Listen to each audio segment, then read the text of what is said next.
Hi, I'm Angel, and thank you for allowing me to share my experience with you.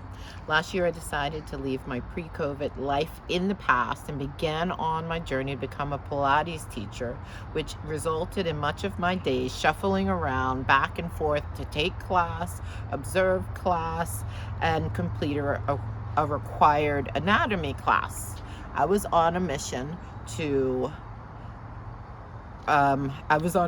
complete the required 150 hours of coursework, 66 hours of applied learning sessions, 100 hours of self-practice, 80 observation hours, and 70 practice teaching hours, and 34 assistant teaching hours. All of that was in addition to my 24-hour-a-day job of being a single mom and having a son on a swim team. My pre-COVID career was my pre-COVID career as a special events coordinator was still on lockdown, and I was lucky enough to still be receiving unemployment.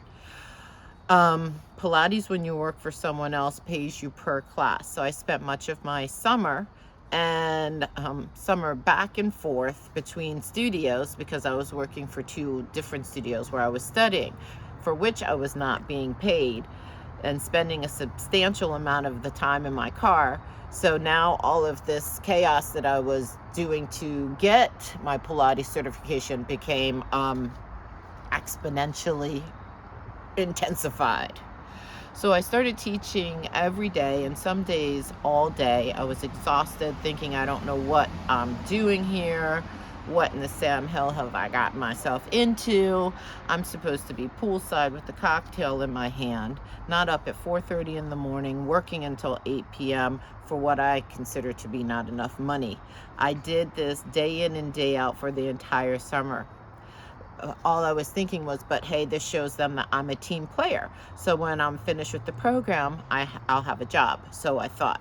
September rolled around and I realized I had not seen my son all summer. I had not completed the task required to receive my certification because I was running around teaching, assistant teaching, and for a reason unknown to me, the owner cuts my hours to a bare minimum. I'm angry. I feel taken advantage of and not appreciated. What happened? How did I get here? I dove into this adventure head first with such excitement, and then the next thing I knew, I was not happy at all. And not being happy at work was now affecting my life totally. And don't forget, I still have this 24-hour-a-day job as a single mother, and that was not going that well at that time either. However, one day, one of my clients told me that she and her friends were Buddhists, and they gave me a copy of The Winning Life, an introduction to Buddhist practice. And we exchanged numbers.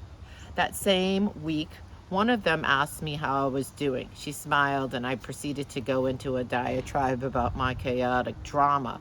She listened, but when I was finished with my litany of woe is me, there was this pregnant pause of silence. I see her mind, the wheels of her mind working, and she just simply says, Nam Myoho Renge Kyo. You need to chant. And she emphasized need. Now, Nichiren Buddhism, or SGI, was not foreign to me because 30 years ago when I was in New York City, a friend of mine was chanting and took me to the New York Culture Center. And I would go to support her, but I really wasn't fully involved. But I started chanting and I started receiving benefits. We would chant 5-10 hours at a time. I didn't really understand at that time the power of Nam Myoho Renge Kyo, but I knew it worked. I remembered how much I enjoyed it, but I don't remember why I stopped. In November 2021, I started to chant a little bit, not consistently, but as much as I could. And of course, the 3 obstacles in the 4 devils concept, which I remembered, tried to keep me from becoming happy. Nichiren Daishonin said, at such a time, the 3 obstacles and 4 devils will invariably appear, and the wise will rejoice, and the foolish will retreat. I was ready to retreat again. Everything and anything possible presented itself to keep me from chanting. I would have a headache. I couldn't get the words out. I just need to take a nap first. I want to hide. It must have been apparent, or I must have been transparent. My client who suggested I chant somehow knew when I chanted and when I didn't chant. It was incredible.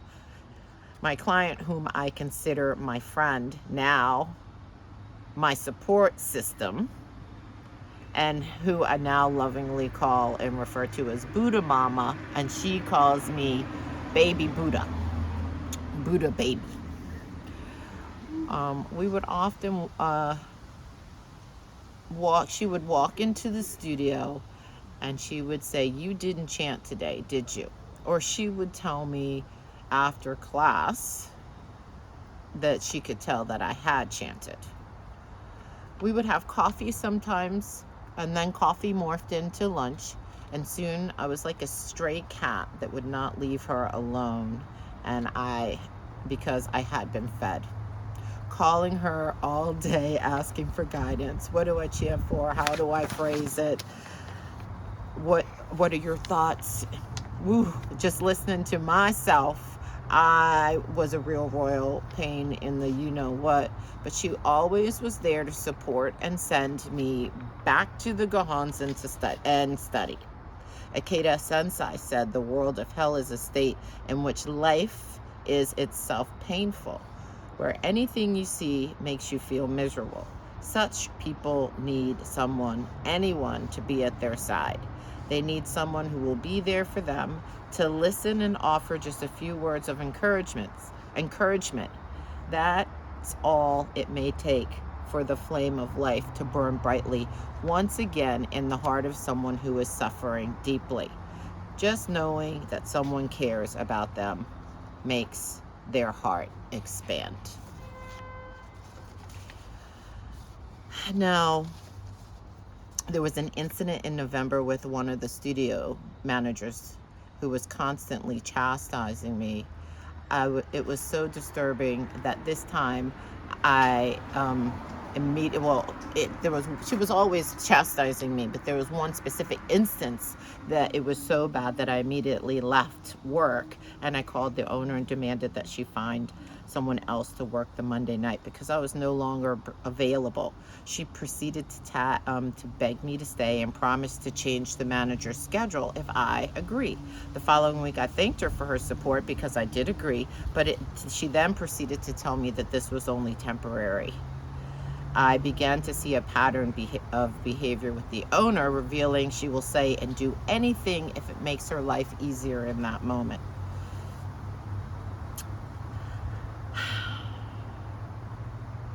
The majority of my classes were at this particular studio. Leaving slashed my income by more than half. The next morning, I did Gongyo and 2 hours of Daimoku. I remembered the voice of my friend in my head telling me to chant for their happiness. Reluctantly, I did, and everything became clear. It was time to go. I called the owner. I gave my 2 weeks' notice. President Ikeda says, when facing adversity, we may think we've reached our limit, but actually, the more trying the circumstance, the closer we are to making a breakthrough. The darker the night, the nearer the dawn. Victory in life is decided by the last concentrated burst of energy filled with the resolve to win. I didn't have a job to go to, but I did have Nam-myoho Renge Kyo and reminded myself to have faith. I was determined to use my free time to prepare for my final examination. I needed to order and receive the examination that I needed in order to receive my certification. Because of the holiday season, Christmas Eve and New Year's Eve falling on Friday, I was only working 2 days during my final 2 weeks. And on the second day of my second week was a blizzard, so I didn't even have to go to work. Because of my Buddhist wisdom, after I gave a notice, I called the manager of another studio where I was also training and apprised him of the situation, letting him know I was available. He offered me Monday night, which I accepted and he told me to hang on because he would have opportunities in the new year for me. On January 1st, I completed my anatomy exam required for my Pilates certification. January 3rd was my last day at the studio that I was leaving.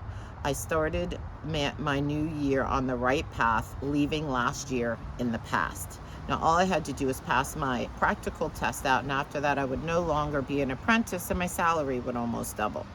I started spending all of my newly free time studying and chanting and studying. So many things are falling into place that one day I chanted and I decided to take action and start my own Pilates business. I created a name.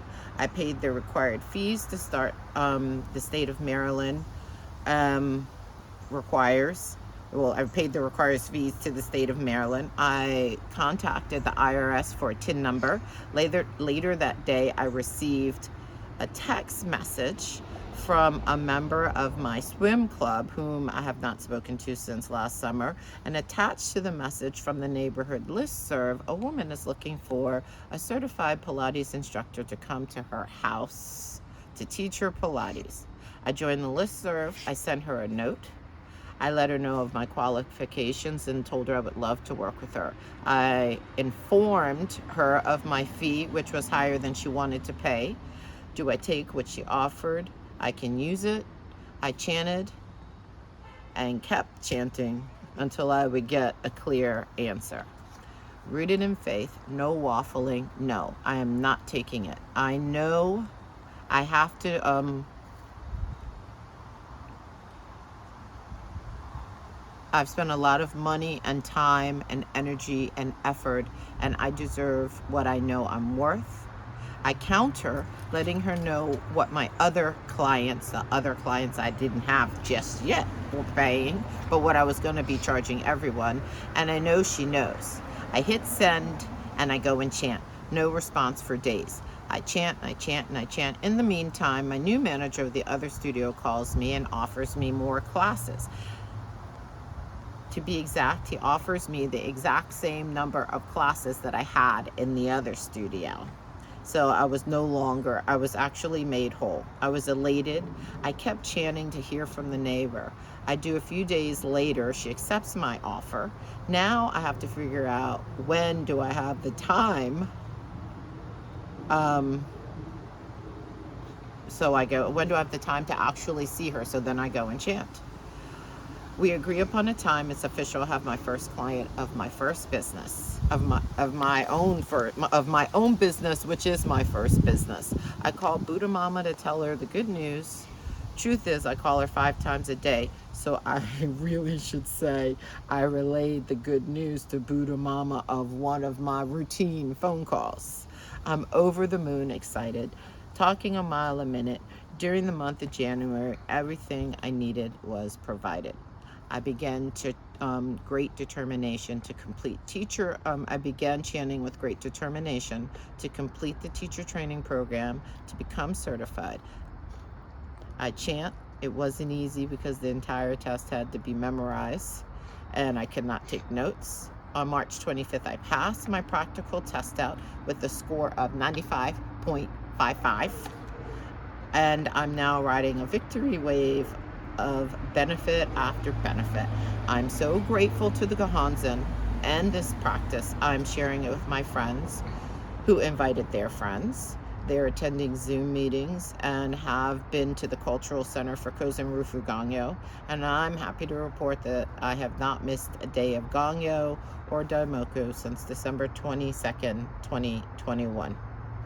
And as a result, I now work at a great studio with great people and have more classes added to my schedule, and have a wait list on most of my classes of 3 to 5 people. Thank you. I have such gratitude for this practice, the organization, and the support I've received, and I'd like to end my experience with encouragement from Sensei Ikeda. There is no one as strong as a person whose heart is always filled with gratitude.